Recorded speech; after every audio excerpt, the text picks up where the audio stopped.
আজকে রান্না করছি খাসির মাংস। তো সব কিছু রেডি করেছি। এই দেখো পেঁয়াজ কুচানো হয়ে গেছে, আলু, টমেটো, সব কিছু, আদা রসুন বাটা।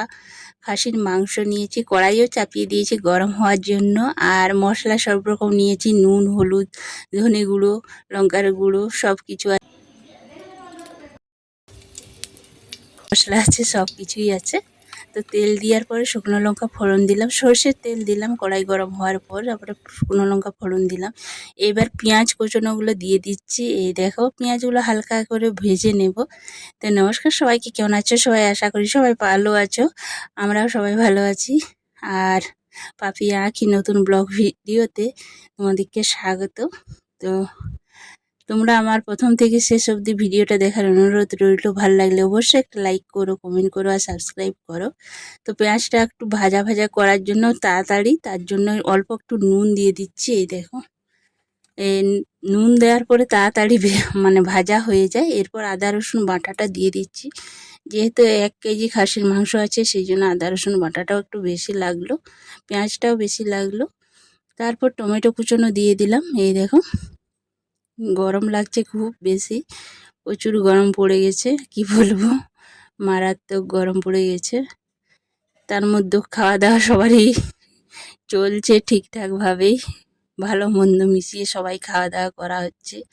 তো খাসির মাংসটা আমাদের ফ্রিজে ছিল, সেই জন্য একটু বরফ আছেই হালকা, অনেকক্ষণ বের করেছি তাও একটু আছেই।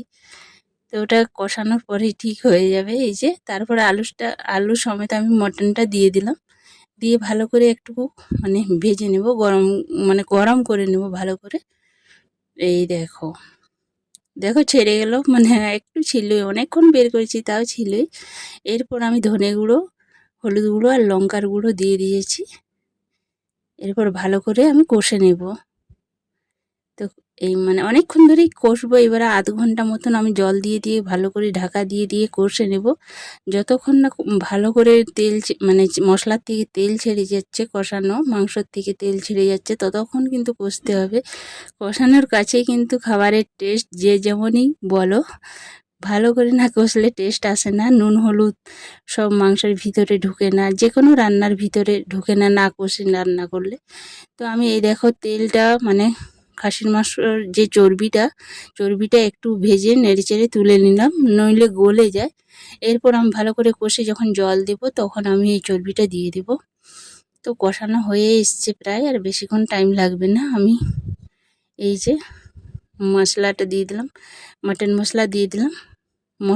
এই মাটন মশলা দেওয়ার পরে আমি আরও 2-1 মিনিট কষবো। কষানো প্রায় হয়ে এসেছে, তো আর বেশিক্ষণ লাগবে না। তো মশলাটা ভালো করে ঝেড়ে দিয়ে দিলাম, যতটুকু ছিল প্যাকেটে। 1 প্যাকেট গোটাই দিলাম, মানে 1 কেজি মাংসের সঙ্গে মানে 1 প্যাকেট করে মশলাটার পারফেক্ট একদম মাপ থাকে, তাই 1 প্যাকেটই দিয়ে দিলাম। তো ভালো করে কষে নিচ্ছি। এই দেখো কালারটা এসেছে, দেখছো, খুব মানে লোভনীয় হয়েছিল, খেতে খুব টেস্টি হয়েছিল, সবাই নাম করছিল। তোমরা এভাবে একবার খাসির মাংস রান্না করে দেখবে, আর আমাকে কমেন্ট করে জানাবে কেমন হয়েছিল বা কেমন লাগে খেতে। তো 1 পিস কষানো হয়ে গেছে, এবার জল দেবো। 1 পিস কষানো তুলে নিলাম ছেলের জন্য।